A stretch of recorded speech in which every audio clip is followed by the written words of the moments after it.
With us for discussion, Dr. محمد صلاح, political analyst. We thank you very much for joining us. Thank you. To start with, let me speak about the UN Security Council that took place right after, of course it was called upon Egypt and Libyan request after what happened in Libya, after the killing of our 21 people there. How did you view the developments that occurred in the UN Security Council?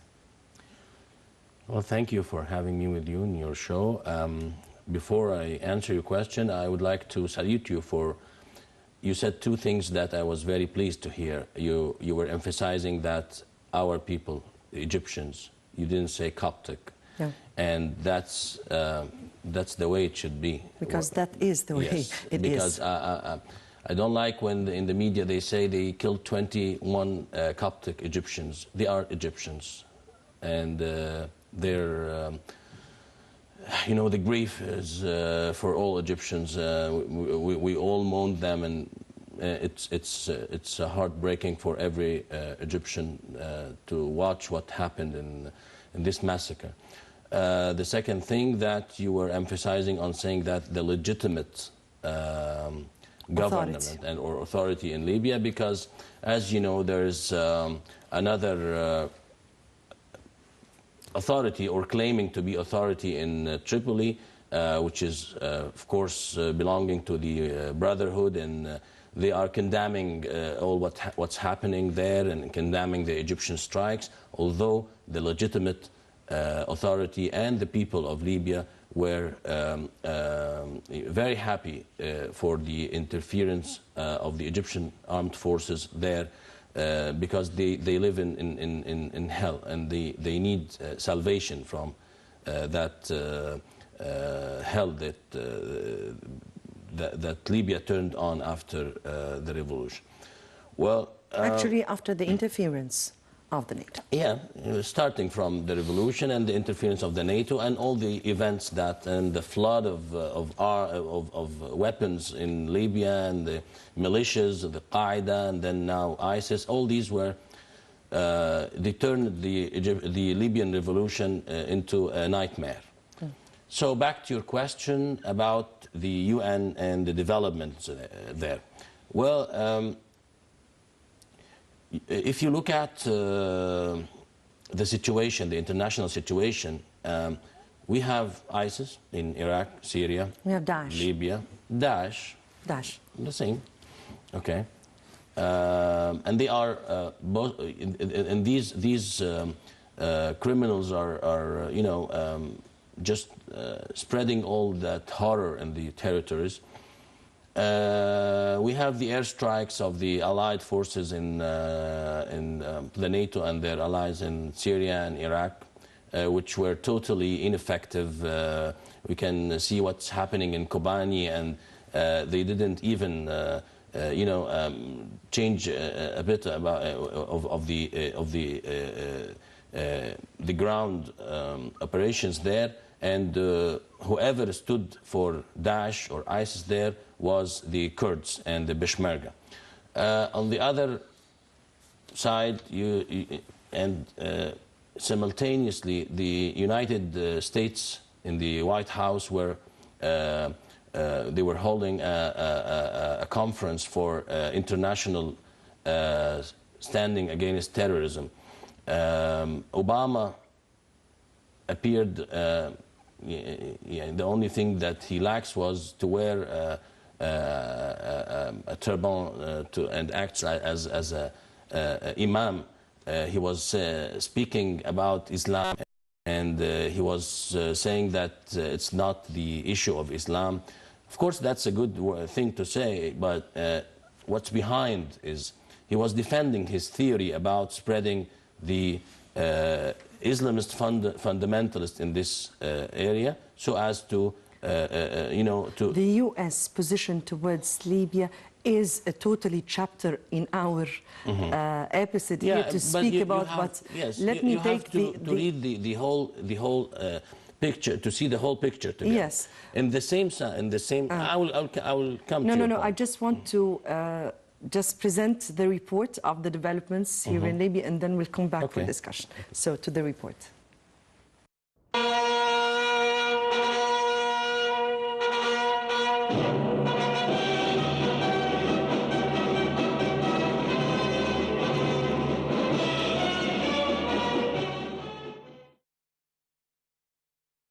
After launching airstrikes against Daesh militant group targets in Libya this week in response to the militants' beheadings of Egyptians, Cairo has asked the Security Council to provide a mandate for an international intervention. Italy said time was running to address the threat from Daesh on Europe's doorstep, but Rome and other Western powers said that peace talks needed to be given another chance. Foreign Minister Sameh Shoukry warned of the risks of inaction. In talks with UN envoys, Shoukry stressed the need for the international community to assume its responsibilities towards the deteriorating situation in Libya, as it represented a clear threat to international peace and security. An American-led coalition is already carrying out strikes against Daesh targets in Syria and Iraq, and Egyptian officials have suggested that efforts should be expanded to Libya. But Western powers have been wary of committing to action in Libya, where a NATO air campaign backed the 2011 uprising that ousted and killed dictator Muammar Gaddafi. In a statement released by Rome, the United States, Britain, France, Germany, Italy and Spain stressed the urgent need for a political solution to the conflict in Libya. They said an ongoing UN-backed attempt to get Libya's warring side to negotiate on forming a government of national unity was the best hope for peace. Shoukry suggested another option for the Security Council, calling for the lifting of an arms embargo that Libya's recognized government says has hobbled its efforts to tackle militant-linked militias who have seized parts of the country. Meanwhile, Libya's foreign minister to the UN Council that lifting the embargo is necessary as the military group establishes a presence in North Africa and moves closer to Europe. But the United States and Britain both rejected the call, saying that Libya needed a national unity government first.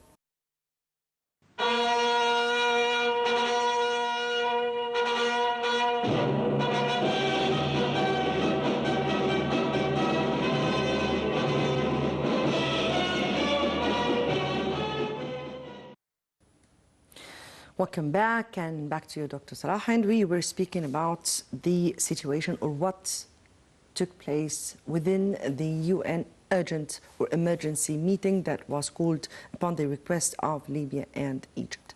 And we know that Egypt, at the very beginning, had submitted a request for an international umbrella to fight terrorism. But then it dropped this demand and just was convinced with at least lift the embargo or the arms embargo on the legitimate authority. So how did you read that? Of course, you know, when you ask for such an international coalition, you should have some, you know, big allies like the United States, for instance, Europe, UK, so forth. And of course, the NATO and the United States will not be very pleased of helping Egypt in such situation in view of all their positions or the steps they were taking over the last, let's say, 2 years since the 30th of June revolution. Don't forget that the dream of the United States of re-establishing the region on tribal and ethnic groups was totally ruined by the revolution, and now they understood very well that the only remaining force in the region who can stand for what they are planning to is the Egyptian army and Egypt generally. Add to this also the situation in the Gulf, apart of course from Qatari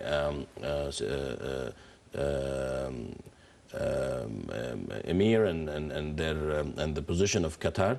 The governments of the Gulf all of them declared it very clearly that they are standing besides and behind Egypt for whatever actions they will take. So the United States now, especially Obama, and we are approaching the elections, the presidential elections in the United States. The Democrats have big problems, internal and now external, regarding their failure in their foreign policies. The Democrats, you mean? Yeah, the Democrats. Yes. The Republicans are pressing so hard on this point. They show the American people that what Obama and his government was planning all the last 8 years was a total failure. Now they are heading to a crisis. They will definitely lose, the Democrats will lose the House next elections.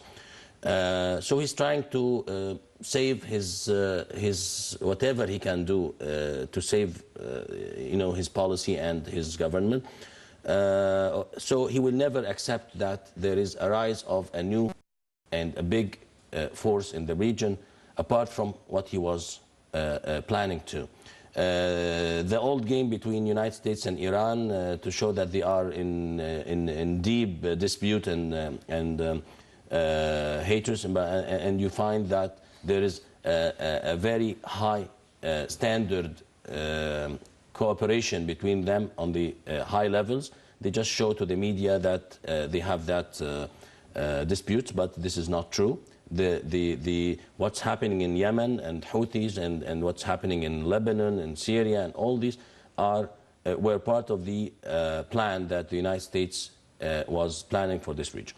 So when Egypt asks for an international coalition, if this rather an international umbrella, because we don't need any kind of new coalitions. Well, to me they give the same meaning.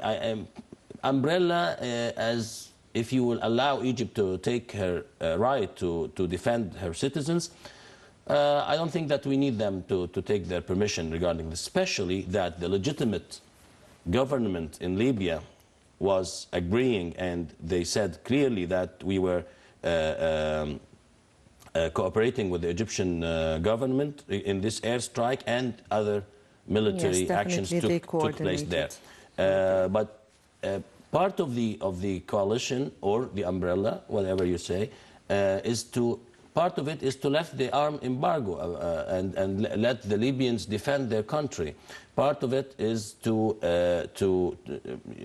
prevent the illegal immigrants coming from everywhere to Libya as mercenaries to participate with Daesh in their criminal acts.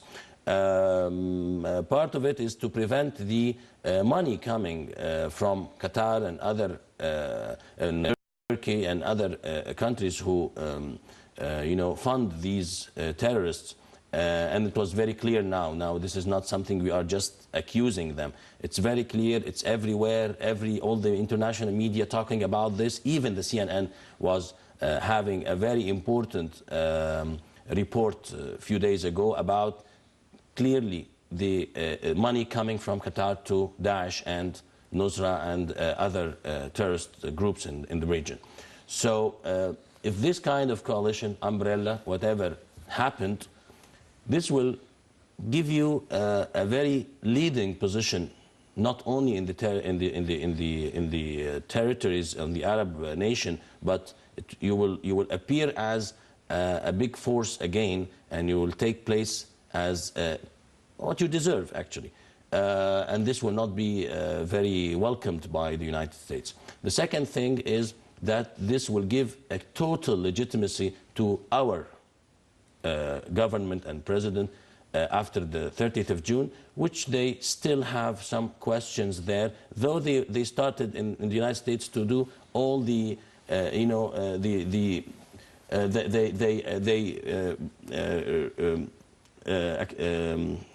they received President Sisi during UN summit. They sent a very high-ranking delegation here to Egypt. They were giving him he was the star of that summit and all this stuff.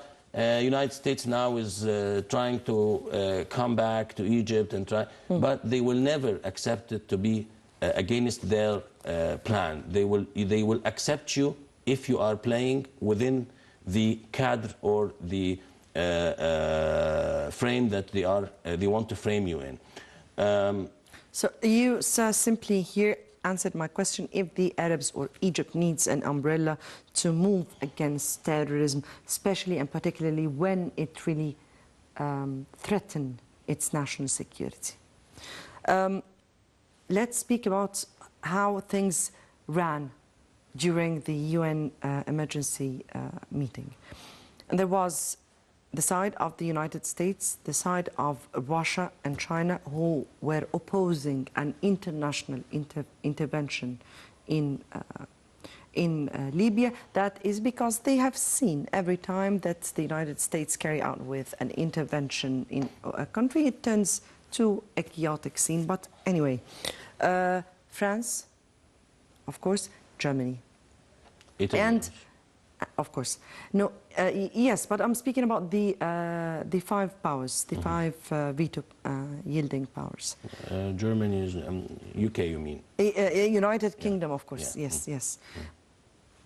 Outside this, we have seen, of course, Italy, which is the most threatened country. Yes.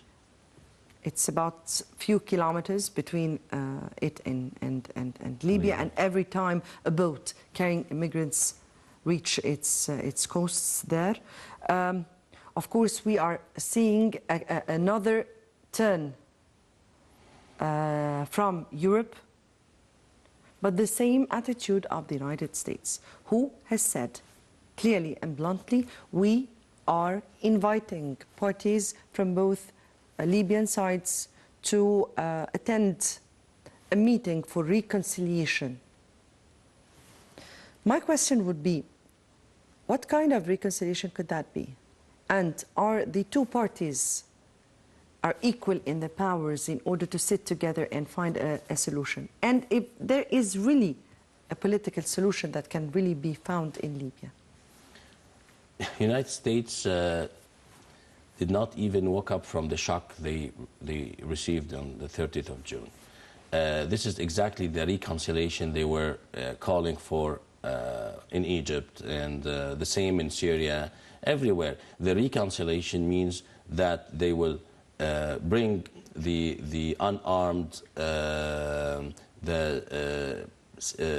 elected and legitimate for governments against or to sit with those terrorists who speak only the language of blood and weapons. So at the end of the day, if this happened, you are giving those another legitimacy. You are dealing with them as equal parties. And this is exactly what they want. They want to give the government in Tripoli, the NGC or whatever, and Tripoli some sort of legitimacy, because if they sit with the same government, the legitimate government, then they are equal. Let's talk about the power. You said, are they equal in power? Of course not.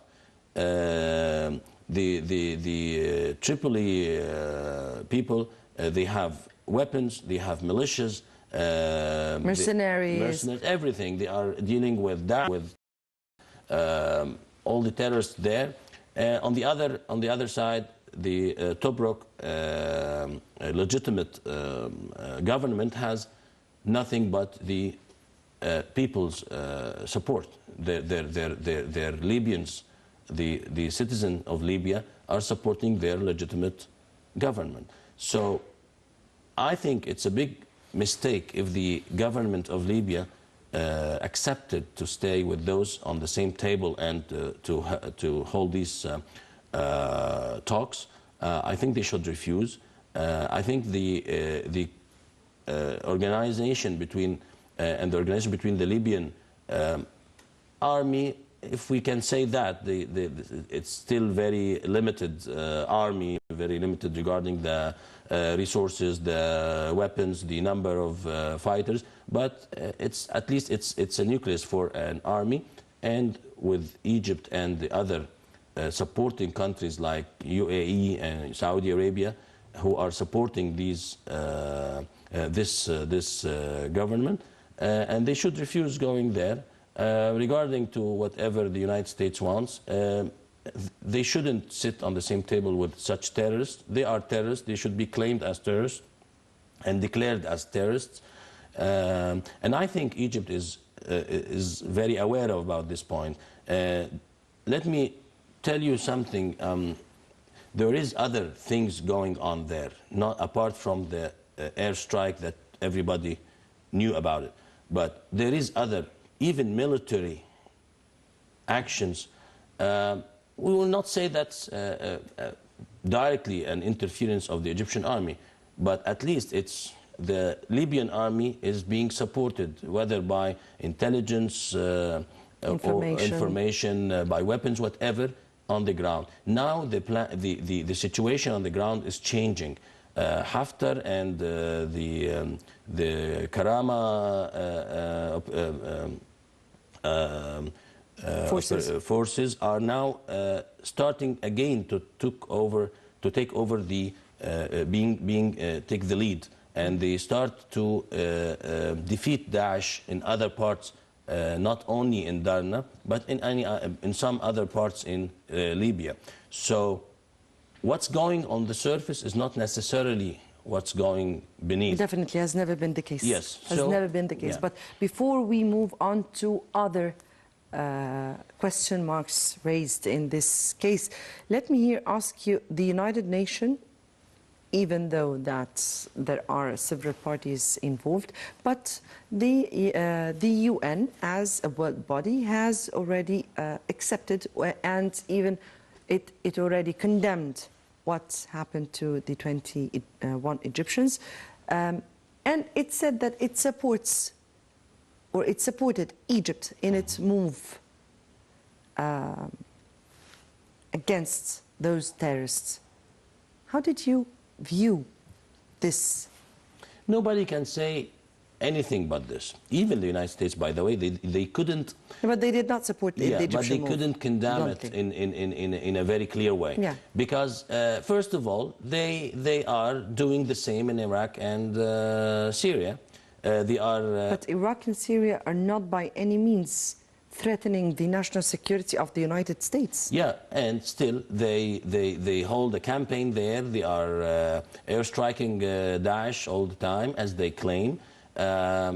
So when Egypt does the same to defend its own citizens and to defend its national security, nobody can deny the right of Egypt to do so. So even if this is not very, welcomed by the United States, they couldn't say it clearly that we condemn what Egypt did. The only two countries on the world who condemned it, of course, our very nice friends in Qatar and Turkey, and this is very expected from them. Actually, Daesh is... Why? Why is it expected from them? Because it's very clear now that Daesh is a U.S. Intelligence invention funded by Qatar and Turkey. If I can understand that the United States is looking forward its own, looking for its own interests, then what are the interests of Qatar and Turkey? I mean, Qatar is an Arab country after all. Turkey is a Muslim country after all. What kind of motive can be there in this world so they act like that? Qatar and Turkey are Arabs and Turkey are Muslims as people, as countries. But as governments, they have the governments who belongs to the Brotherhood, who came here in power in this region to satisfy and to accomplish the orders coming to them from the U.S. Don't look at the country as Qatar. We don't speak about Qatar as the Qatari people. They are our brothers and they are Arabs. Turkeys are Muslims, and We have that very long relation and historical relationship between Egyptians, let's say, and Turkish. But on the level of the governments, yes, they are. They have full loyalty to United States. They know exactly that staying in their position is totally connected to whatever the United States accepts that or not. Don't forget that the biggest base for the United States outside the United States is in Sileya in Qatar, and NATO and the United States are, Turkey is their first strategic ally in that position, in this area. So yes, they have benefits from that. They have the benefit of pleasing their masters there in the White House. They wanted, without this, they know that their thrones will be jeopardized in one night. They will be kicked out from ruling. So this is very expected from them. Whatever the United States will take, they will just say amen for them. The European Union, and the European Union this time is acting differently. The European Union presented a plan which included individual sanctions, the potential for a peacekeeping mission, plus, of course, supporting the Libyan legitimate authority and Egypt. Mm-hmm. And that happened for the very first time. How do you view this? This is a shifting course? Is that they saw that their interests are under attack? They're being threatened. That the United States' vision is not clear anymore. That what exactly? It's all what you said. This is exactly all what you said. After the attacks in Charlie Hebdo and other attacks in Europe, scattered everywhere, don't forget, and you said it, that it's few kilometers from the Libyan coast to be in Europe. 450 kilometers exactly. Yes, so it's a matter of 2 or 3 hours by a speedboat to be there. They know exactly that United States will not be a barrier. The United States is very far from the area. They will be burned by the fire of fundamentalism if it grew more than what's going on now. Also, the citizens, the European citizens generally, are more close to this area, to the Middle East. They are more aware about the situation rather than the Americans. An ordinary American does not know what's going on the city next to his city. So they cannot just fool their people in the governments there. They cannot just say, they cannot fool their people and take other actions rather than this. France has, experienced in less than 1 month what we were suffering from. Years, decades. Yes, and they claimed it, or they declared it as the 9/11 of France. They said this is the 9/11 of France. For just 17 people. Yes. So now they know that the danger is on their backyard.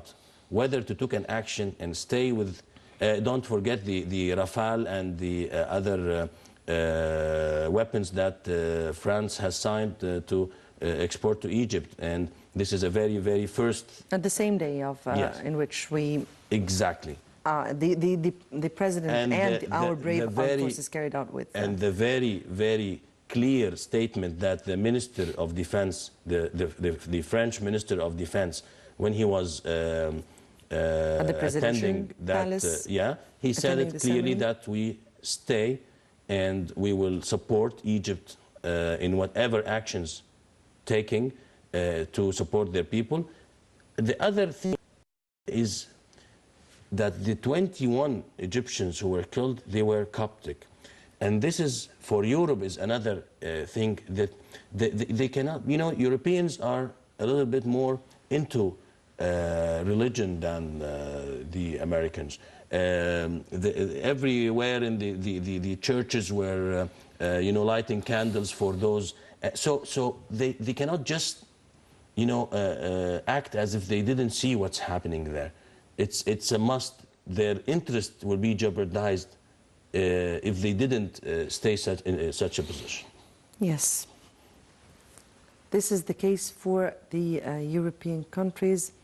Now, you raised a very important point. You said that Daesh, or such, this part of, that was part of Al-Qaeda once, and then and now they are on their own, of course. But they were no, they part. Not only on their own. They condemn Al-Qaeda for being, you know, kafir and. No, they condemned Al-Qaeda because they did not carry out with, or they were just very light in their responses towards matters. But anyway, it's not. This is not the real problem here. But you said that the United States created such a group. Built on what? What are the reasons? Why would the United States create a monster as such? For which reason? What could be what would be the aims? What would be the goals? What do they want from them? And then, how far are they sure that this monster will not turn on them, turn on everything that they wanted them to carry out with? Actually, this happened already.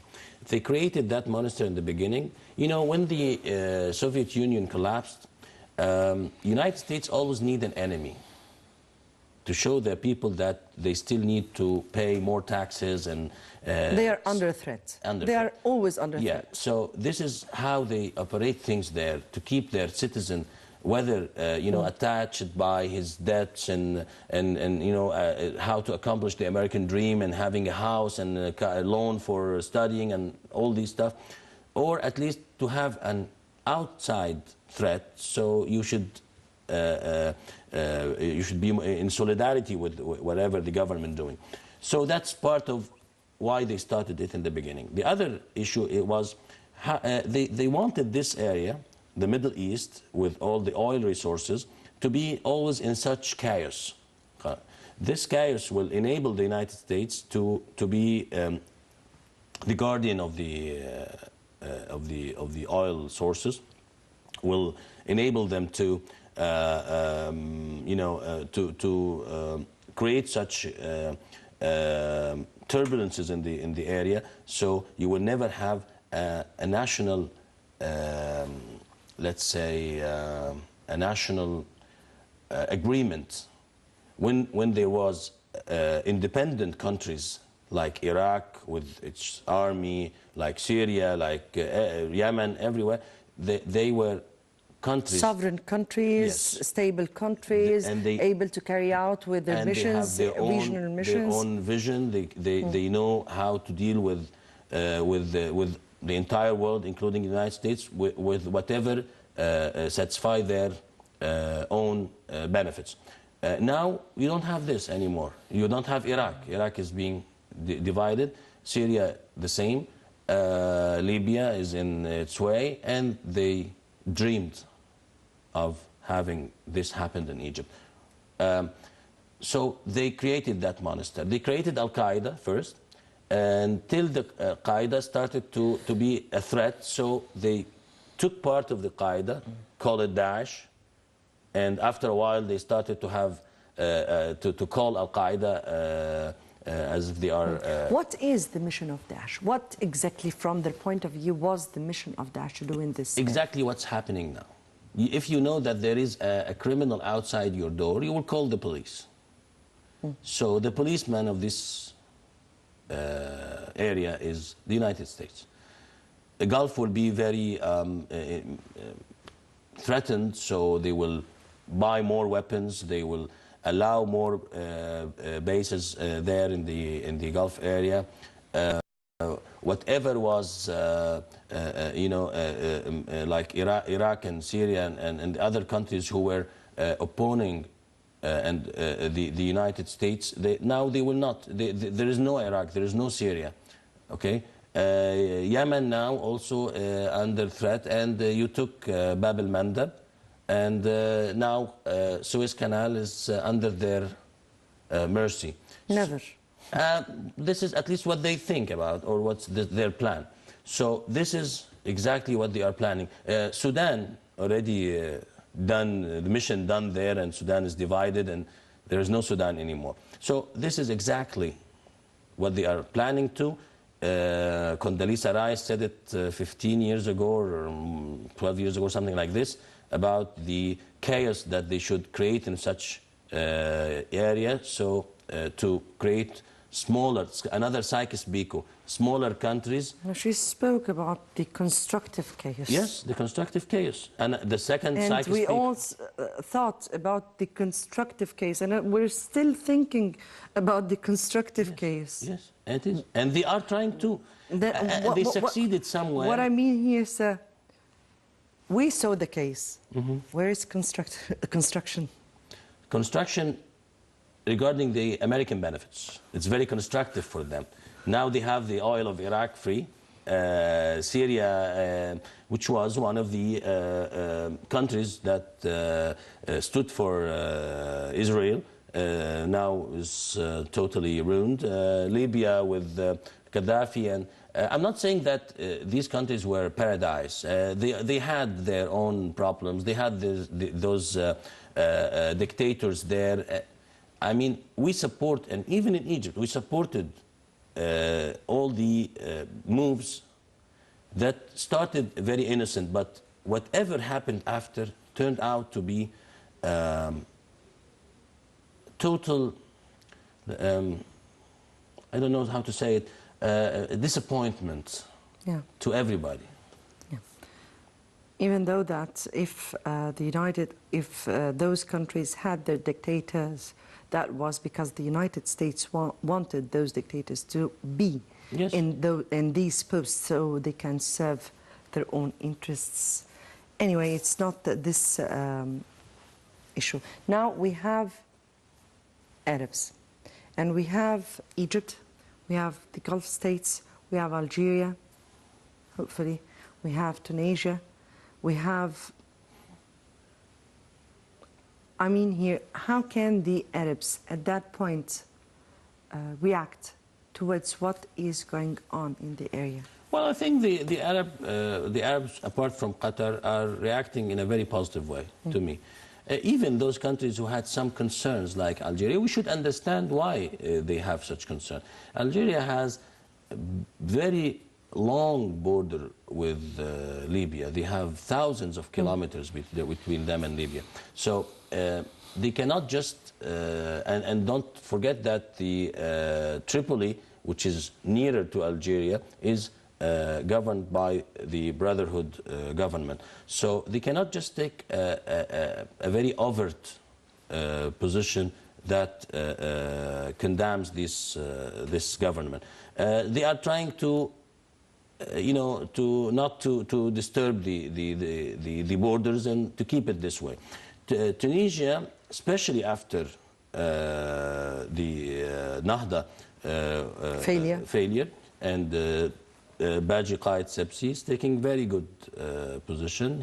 They are receiving Egyptians who wants to come back through the borders from Libya. Yes, they are facilitating this in a very good way, in a very hospitable way. Sebsi already declared his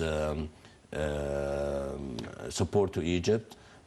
So this is, most of the countries, most of the Arab countries, maybe one or two countries, especially Qatar. The only one country who, condemned it was Qatar. But even the countries who didn't declare their overt agreement to what happened. At least they just didn't oppose it. So the Arab situation now is not bad.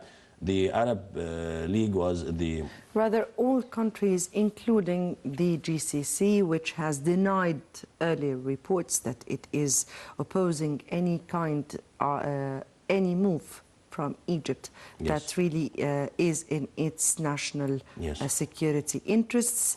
And the Secretary General of GCC said it very bluntly that they are, of course, committed and they are supporting the stability and security of Egypt, as it is part of the security and stability of the whole region.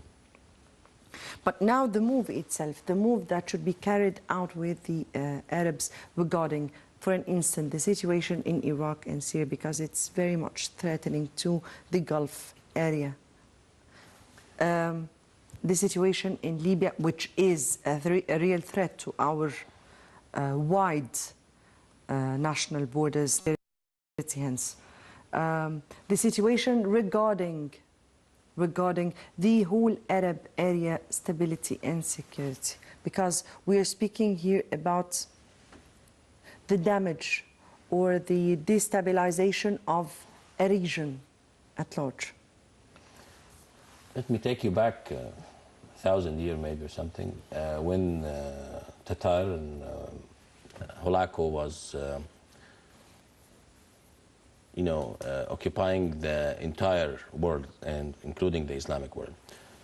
What happened on the gates of Egypt here, and when we defeated them, the wave was reversed. So after a few years, nobody ever heard about them again. Even they took Baghdad, they took Damascus and all the Islamic countries, and they ruined the Islamic civilization by that time. And this is exactly what's happening now. I think the role model that we will set in Libya now is the key of this region. If we stood hard and defended the legitimate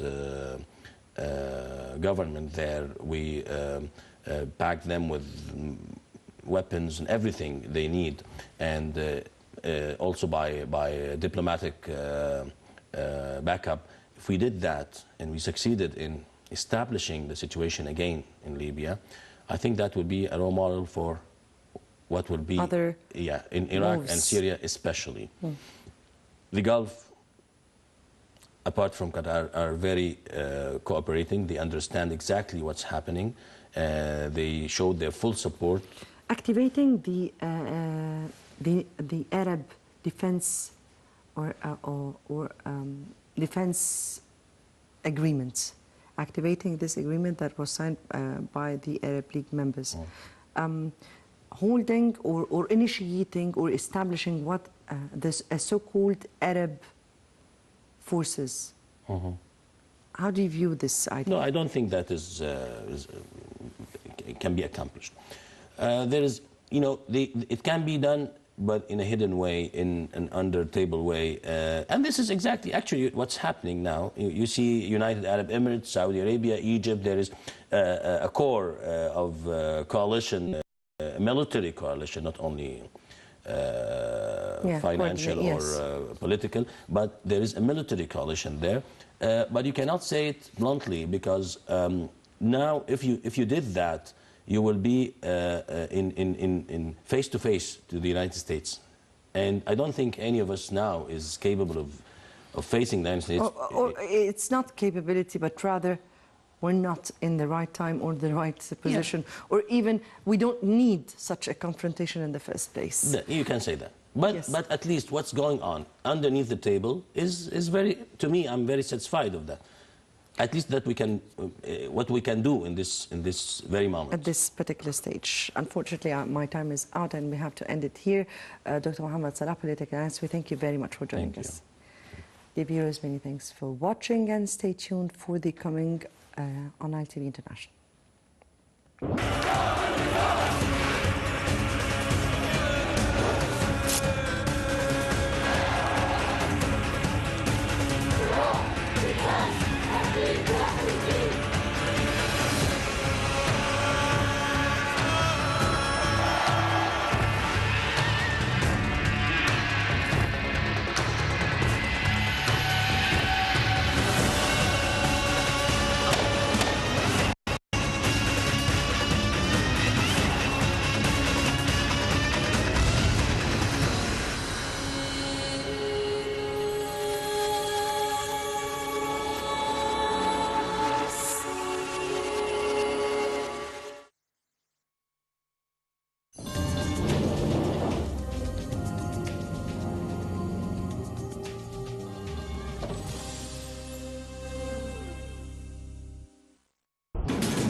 Gentlemen, time for your latest news updates here on Now TV International. This is Panorama News and I'm your host Nancy Sarah Barakat.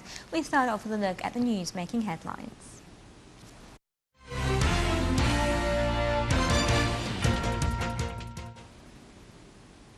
Egypt voices its support for Libya after deadly bomb attacks. Prime Minister Ibrahim Mahlab inspects construction work at the Safega port.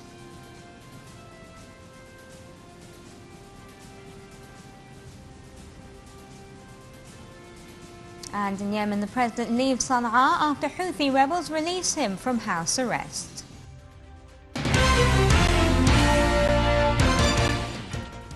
Welcome back. Prime Minister Ibrahim Mahlab extended his condolences to Libya after the bomb attack that targeted the town of Qubba on Friday and left at least 40 people dead, including 6 Egyptians. During a telephone conversation with his Libyan counterpart and the Speaker of Parliament, Mahlab reiterated Egypt's support for Libya in its fight against terrorism. The Premier also gave his instructions to the Minister of Health to coordinate with his Libyan counterpart to facilitate treating the injured in Egyptian hospitals. The top Libyan officials thanked Cairo for its support of Tripoli's legitimate institutions and its efforts to combat terrorism. Meanwhile, the bodies of the 6 Egyptians who died on Friday in Libya's deadly bombings arrived in the Saloum border crossing. The funeral will be held later in the day. Meanwhile, some 192 Egyptians fleeing violence in Libya have safely arrived at Cairo International Airport, with more nationals expected back home in the coming few days. The Egyptians had to travel to the Tunisia-Libya border before being travelled through Tunisia's Jerba International Airport to Cairo. Security has been stepped up on the Libyan-Tunisian border to allow for the safe passage of the Egyptians returning from Libya through the Ras Jdir crossing from where they head on to Cairo. A consular delegation from the Ministry of Foreign Affairs is at the Ras Jdir crossing to finalise any paperwork that the Egyptians may need. Back in Libya, the country has declared 7 days of national mourning after a triple bombing claimed by the Daesh radical group claimed the lives of at least 40 people and injured 70 others in the eastern town of Al-Qubba. Militants loyal to Daesh radicals unleashed suicide bombings in eastern Libya, killing at least 40 people in what the group said was retaliation for Egyptian airstrikes against the extremist targets in North African country. The bombings in the town of Al-Qubba solidified concerns that extremist group has spread beyond the battlefields of Iraq and Syria and established a foothold less than 500 miles from the southern tip of Italy. The militants have taken over at least 2 Libyan coastal cities on the Mediterranean, Sirte and Darana. They released a video on Sunday that showed the beheading of 21 Egyptian Christians who were abducted in Sirte, and Egypt responded on Monday with airstrikes on Darna. A militia coalition known as Libya Dawn has taken over Tripoli, where Daesh radicals set up their own parliament and government. Daesh controlled the second largest city of Benghazi until last year, where army troops began battling them for control. The militant group claimed responsibility for Friday's suicide bombings in Qubba, but said there were only 2 attacks, while the government said there were 3. Libya's government spokesman put the death toll at 40, with at least 70 injured, including some seriously. Among the dead were 6 Egyptians working at a cafe next to the gas station. American State Department spokeswoman Jen Psaki said that Washington condemned the attacks, but Washington and London reiterated their rejection to Libya's call to lift a UN-imposed arms embargo on Libya, saying that the country needed a national unity government first. Prime Minister Ibrahim Mahlab travelled to the Red Sea city of Hurghada to inspect construction work at the Safega port. The Premier praised the progress of work, which stands at a cost of 325 million Egyptian pounds, and urged officials to commit to a timetable to reopen the port in the near future. For his part, spokesman for the Red Sea Ports Authority, Abdulrahim Mustafa, confirmed that the first stage of the port will be inaugurated on March 1st. Mahlab also inspected renovation work at the Red Sea Sohag Road. He is expected to meet with the representatives of the companies carrying out construction work there. Candidates for the upcoming parliamentary polls are continuing to submit their papers to the branches of the Higher Election Commission across the country. Today is the last day for candidates to submit any missing paperwork. The Commission said it will announce on Sunday the list of candidates who will run for Parliament. Spokesman for the Election Commission, Omar Marwan, said that the panel has set Sunday, Monday and Tuesday for receiving appeals that the Commission will look into for 5 days as of Wednesday. Minister of Irrigation Hussein Moghazi reiterated that Egypt is reassessing the Nile Basin Initiative and disputed issues in a bid to seek a resolution to the conflict. Moghazi's remarks came in his speech before the extraordinary conference for the initiative that began its meetings in the Sudanese capital Khartoum, with Egypt participating for the first time in 5 years. The minister said Egypt is consulting with riparian countries on the disputed clauses of the Entebbe Framework Agreement, adding that Cairo is taking part in the gathering to present its vision to member states. Moghazi dismissed reports that Egypt has no intention to sign the agreement in its current form. Sudan's Minister of Electricity said that the member states are wrangling over 3 clauses that are expected to be extensively discussed during the conference. Egypt has frozen its activities at the NBI after riparian countries signed the Entebbe Agreement that stipulates the equal distribution of Nile water among Nile Basin countries. The Cairo Criminal Court has acquitted former Petroleum Minister Sameh Fahmy and 5 top officials from the ministry from charges of squandering public funds and profiteering. Fahmy and the other officials were accused of selling gas to Israel at very low prices.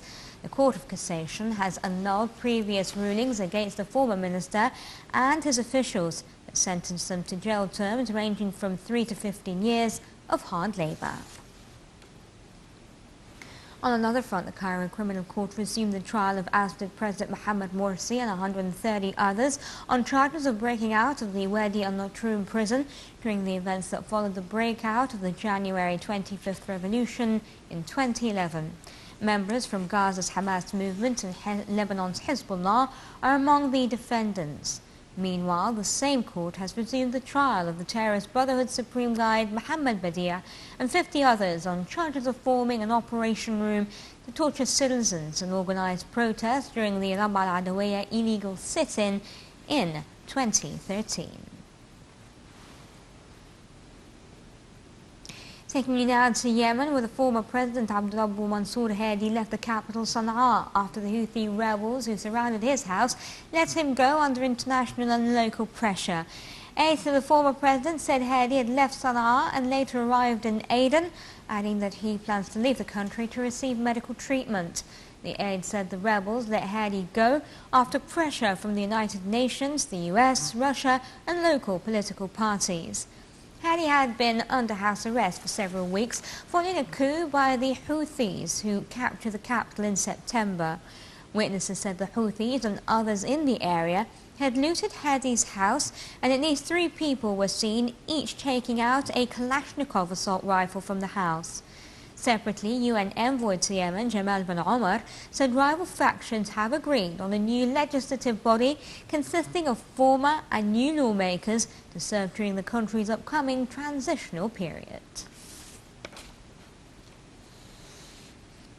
On another front, Houthi opened fire on protesters in the central Yemeni city of Ib, killing 1 person and wounding another. The crowd had gathered in a square after a new power-sharing deal was reached to demonstrate against the Houthis' role in overturning the government last month. Following the shooting, thousands more people took to the streets in protest, and witnesses said the Houthis were deploying more security forces in response. Yemen's rival political parties agreed to create a transitional council to help govern the country and allow a government to continue operating with input from rival factions after the effective Houthi takeover. The death toll from Friday's bombing of a hotel in the Somali capital has risen to 25, including 2 lawmakers and workers from the Prime Minister's office. Police previously said that at least 10 people have been killed in the attack on Central Hotel near the presidential palace in the center of Mogadishu. Shabab rebels set off a car bomb inside the Central Hotel compound, which also houses a mosque popular with government officials. After the car blast, a suicide bomber ran into the mosque during Friday prayers and blew himself up. Boko Haram militants have attacked an island on Niger's side of Lake Chad late on Friday, and heavy fighting ensued as the army sought to repel them. The Lake Chad area, a vast maze of tiny islands and swampland, is thought to be serving as a hideout for the insurgent group. Last week, Boko Haram members aboard motorized canoes attacked a lakeside fishing village in Chad in the first known lethal attack on the country. Nigeria's army has stepped up its military campaign this week, using warplanes to bomb Boko Haram camps, prompting revenge attacks on civilians. And in other news, pro-Russian rebels said that they will swap prisoners with the Ukrainian side as part of a battered truce that the West hopes will cool a deadly conflict that has poisoned relations with Moscow. Around 40 prisoners on each side are to be handed over, with the exchange to take place deep in rebel territory. Pro-Russian rebels in Ukraine promised to start exchanging prisoners in a possible boost to a ceasefire still supported by the West, despite serious violations. A rebel official for human rights said that an initial exchange of prisoners with the Ukrainian side would take place on Saturday. There was no immediate confirmation from Kiev, but a swap was agreed by both sides as part of a truce forged last week in Belarus' capital Minsk through European mediation. Meanwhile, Ukraine said it had lost 179 troops in the one-month battle with the rebels that ended in defeat over the key eastern town of Debaltseve. And that figure is confirmed. It would represent one of the bloodiest losses suffered by the Ukrainian side in 10 months of conflict. Kiev has officially given a toll of 13 soldiers killed on Tuesday and Wednesday when Debaltseve was overrun by pro-Russian separatists in defiance of the UN-backed truce. That offensive in Debaltseve had forced 2,500 Ukrainian soldiers to flee under fire, with at least 13 of them killed. The insurgents seized at least 110 troops as prisoners, adding to the unknown number of detainees held by each side. However, Germany and France, which brokered the truce agreed by Ukraine, were standing by it despite the many violations. German Chancellor Angela Merkel said after meeting French President François Hollande in Paris that she was even more convinced a truce leading to a negotiated solution was the only way to end the conflict. On a diplomatic front, U.S. Secretary of State John Kerry said Washington and its allies were not prepared to play games with Russia, now discussing additional sanctions against Moscow over its role in eastern Ukraine. As he began a meeting with his British counterpart Philip Hammond in London, Kerry said they discussed additional sanctions to be announced in the coming few days. Ukraine accused Moscow of sending more tanks and troops into the east, despite a European truce that went into force last Sunday. Moscow did not immediately respond to the accusation, but has always denied in the past that its forces are fighting in Ukraine. The discussions also covered the fighting in Syria and Iraq, Nigeria's upcoming elections, as well as the Israeli-Palestinian conflict. Pentagon's new chief, Ashton Carter, flew to Kabul to confer with commanders and Afghan leaders about the future of the American military presence in Afghanistan. Only days after taking the new post as Defense Secretary, Carter paid an unannounced visit to Afghanistan, where US troops have been deployed for more than 13 years, but are now in a scaled-back role.